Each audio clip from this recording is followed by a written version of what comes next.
Զրուցում ենք Արցախի ազգային ժողովի ընդդիմադիր պատգամավոր Մետաքսե Հակոբյանի հետ։ Տիկին Հակոբյան, փետրվարի 18-ը Արցախյան շարժման մեկնարկի օրն է, հենց այդ օրը Ստեփանակերտում տեղի ունեցավ հանրահավաք խորհրդային Ադրբեջանի կազմից դուրս գալու հրամայականով եւ դրանից հետո էլ արդեն Հայաստանում հանրահավաքներ սկսվեցին։ Ցավոք սրտի մեր այդ հաղթողի հոգեբանությունը այսօր փոխարինվել է պարտվողի, թույլի հոգեբանությամբ։ Կխնդրեմ այսօրվա հետ կապված ձեր մեկնաբանությունը, ինչ պետք է անենք, որ նորից կարողանանք այդ փոփոխությանը հասնել, այսինքն զոհի կարգավիճակից դուրս գանք ու նորից ունենանք այդ հաղթողի հոգեբանությունը։ Գիտեք, իրականում մեր ժողովուրդը բնավել չունի զոհի կարգավիճակ եւ իր մոտ չկա այդ ընկալումը, ոչ էլ ինքը ընդունել է այդ կերպարը։ Այդ կերպարը այսօր ունեն ցավոք սրտի իշխանությունները եւ ստեղծում են այդ տպավորությունը, որ մենք իրականում զոհ ենք, որ մենք իրականում խեղճ ենք, որ մենք իրականում որպես անկախ պետություն լինելու հնարավորություն չունենք։ Հետևաբար, եթե իրենց ներկայացան մի ժամանակ իբրև թե Ռուսաստանի իշխանության ներքոյին, հիմա ապա պիտի տեղափոխվենք ըստ իրենց, էլի ներկայացման օրինակ Ամերիկայի իշխանության ներքո, որպեսզի կարողանանք ուղղակի գոյատևել, ուղղակի կարողանանք ուտել, շնչել, քայլել։ Այդքան է եւ նաեւ այս իշխանությունների ղեկավարի վերջերս ներկայացրածով մենք այն ժողովուրդ ենք, որը հավաձայն ենք դրա հետ, բայց իրականությունը այդպեսին չէ։ Դա այսօր սոցիալական ցանցերում է, դա այսօր այդ իշխանությունների շուտերից է հնչում, բայց հողի վրա իրականում կյանքում ժողովուրդը այդպեսին չի։ Ինչու նախ այդպեսին չի, որովհետեւ երևի թե չկա արդեն իսկ նախ Արցախում բնականաբար չկա որևէ ընտանիք, որը հանուն հայրենիքի չունի, իր զավակին չի զոհաբերել, իր ամուսնուն, իր հորը եւ հետեւաբար դրանով նաեւ իր համար այդ հայրենիքը դարձել է իրականում ոչ թե սուրբ եղել, այլ հենց դրանով է դարձել սուրբ, մենք պետք է այդ գիտակցությունն ունենանք եւ նաեւ այսօր Հայաստանում մեր հայրենակիցների մեծ մասերի, մեծ մասի ընտանիքներում է նույն իրավիճակ, հետեւաբար մենք բնավ զոհ չենք եւ իհարկե նաև դարի պահանջով աշխարհաքաղաքական է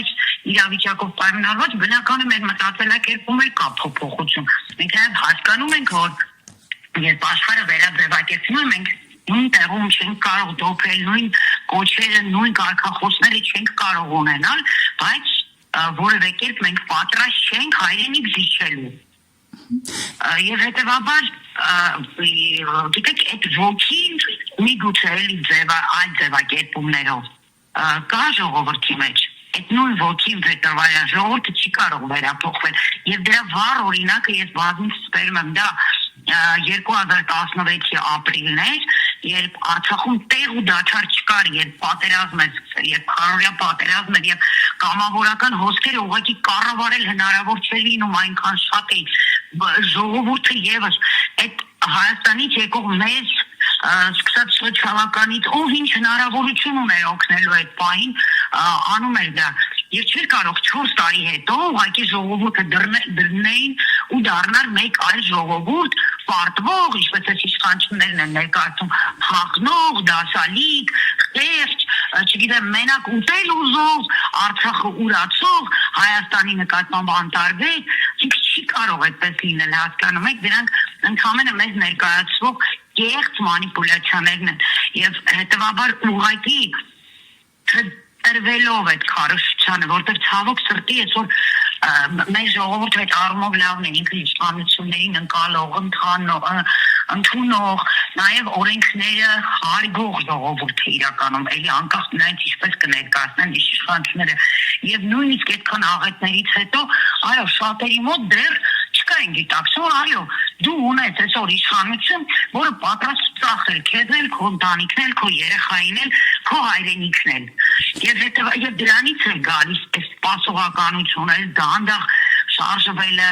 այս դեռևս հավատալը, որ ամեն դեպքում իշխանությունները դեռ խելքի գալու հնարավորություն ունեն։ Բայց ընդհանուր առմամբ ես վստահ եմ, որ ճիշտ համակարգման դեպքում, որտեղ այս պարագայում մեծ անելիք ունեն, որը դեռևս չեն իրացրել, դեռևս չեն հաջողել, նաև ազգային ուժերը, ցավոք սրտի, որովհետև ազգային ուժերը կարծես թե ասում են բոլորը նույն բանը, բայց այդ առումով աշխատում են անջատ եւ հետեւաբար պետք է բևեռացում լինի ազգային ուժերի, հա, պետք է մի տեղում լինեն այդ ազգային ուժերը, մեկ խոսույթով խոսել, մեկ նպատակի ուղղված լինեն իրենց բոլոր քայլերը ու հենց այդ պարագայում վստահ եմ, շատ հստակ կձևակերպի ու կերևա մեր ժողովրդի ոգիներ շունչել, որը նորից եմ ասում, որևէ կերպ չի տարբերվում 88-ի փետրվարից եւ ես ինքս լինելով հենց այդ սերունդը, ով 88-ի փետրվարին դեռևս դպրոցահասակ, բայց հստակ գիտակցումով, որ առանց հայրենիք պարզապես ես ինքս ապագա չեմ ունենալու, ու դա է մղել, որ 88-ին դպրոցական համազգեստով ես եւս լինեմ ազատության հրապարակում։ Ու որևէ բան իմ մեջ չի փոխվել այդ տարիների ընթացքում, այնպես ինչպես իմ ժողովրդի մեջ չի փոխվել։ Հետևաբար ուղղակի այդ ուժերի համախմբման խնդիրը մենք ունենք, այդ համակարգման խնդիրը ունենք, ինչը մեզ բերել է նրան, որ այո, դեռևս այդ իշխանությունները այդ քարոզչական իրենց աշխատանքներում հաջողում են։ Տիկին Հակոբյան, այնուամենայնիվ մենք այսօր այնքանով ենք պարտվել, որ երևի թե ունենք այնպիսի իշխանություն, որի պայմաններում Բաքվում դատապարտվում է Արցախի ռազմաքաղաքական ղեկավարությունը, երեկ էլ իմացանք Ռուբեն Վարդանյանի 20 տարվա ազատազրկման մասին։ Խնդրեմ ասեք, սա ինչ է մեզ համար նշանակում, որովհետև նրա ազատազրկումը միայն կարծես թե իրենը չէ, այլ բոլորինս։ Գիտեք, այո, էլի խելամիտ հատվածը ժողովրդի եւ այն հատվածը, ով ընդհանրապես չի տրվում այդ մանիպուլյացիաներին, ինքը շատ լավ գիտակցում է, որ սա անձերի դեմ ուղղված չէ, չնայած բնականաբար հեղինակություն ունեցող անձանցով եւ Ռուբեն Վարդանյանով, ինչպես նաեւ մեր մնացած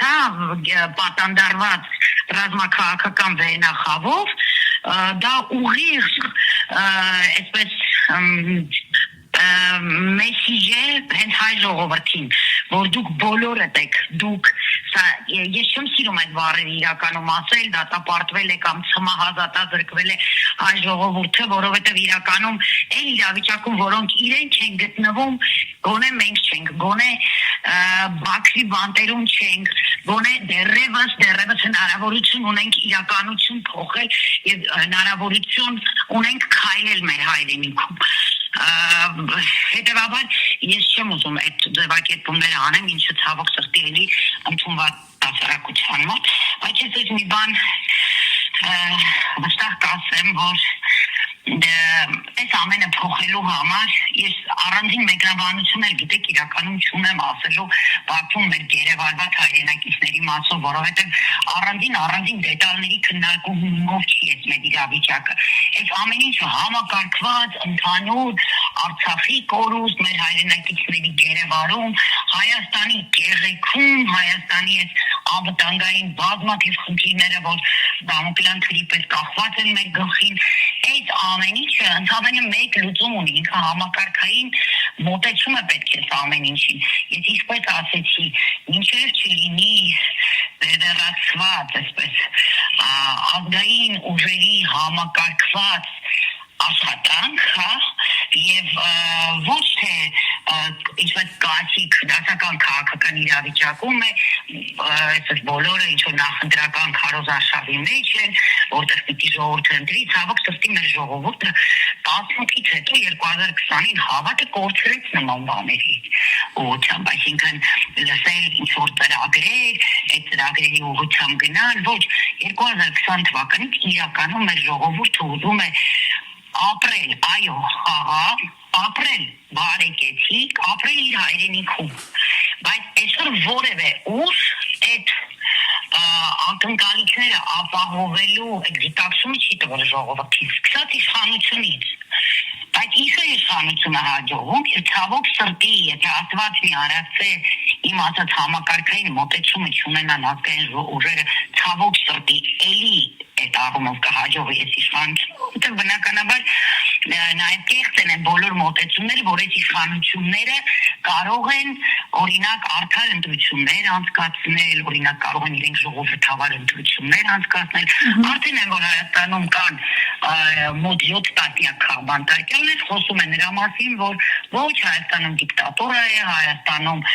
կարմիր բծերի առումով գոյություն չունի եւ ընդհանրապես որը ժողովրդավար կամ արդար ընտրությունների մասին խոսք գնալ չի կարելի։ Եվ հետեւաբար ոչ թե պետք է կենտրոնանալ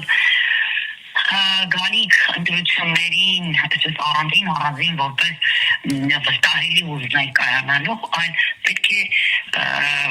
համախմբվել եւ այնպես անել, որ այդ գալիք ընտրություններում ոչ թե ընտրությունները անցկացնեն այդ իշխանությունները, այլ այդ իշխանություններ չլինեն։ Հնարավորություն ստեղծել հեռացնելու այդ իշխանություններին։ Այդպեսին պիտի լինի։ Հակառակ դեպքում մենք անդադար դեռևս տարիներով հուզվելով, լացելով, խեղճանալով, այլ զորի կարգավիճակի մեջ մտնելով խոսելու ենք եւ Արցախի կորստի մասին, խոսելու ենք եւ մեր գերեվարված ու պարտանդարված հայրենակիցների մասին եւ ցավոք սրտի մեր աչքի առաջ տեղի են ունենալու պրոցեսներ, որի մասին Հայաստանում նկատեն, որի մասին էլի չէ հուզական կամ էմոցիոնալ արտահայտություններ են անելու։ Դեռ այդ ամեն ինչ ունենալու համար պետք է սառը գիտակցված, առանց թշնամանքի կարողանալ այդ իրավիճակը փոխել ճիշտ հաշվարկված, քաղաքական հաշվարկներով եւ իրականում այո փոխել իրավիճակը եւ այդ իրավիճակը պետք է ժողովուրդը հասկանա, որ բերելու է եւ խաղաղություն, որտեղ այդ իշխանություններն ասում են, եթե իրենք չլինեն, ապա կլինի պատերազմ, իսկ իրականությունը այդպեսին չի բնավ, իսկ ով ասաց, որ ազգային ուժերը պատերազմ են բերելու կամ իրենք պատերազմ են ուզում կամ խոսում են պատերազմից, ոչ չի լինելու պատերազմ, մենք այո կարողանալու ենք ապրենք բարեկեցիկ, արժանապատվել մեր հայրենիքում եւ կարողանալու ենք նաև ապավել մեր հայրենիքի անվտանգությունը։ Շնորհակալ եմ մեկնաբանության համար։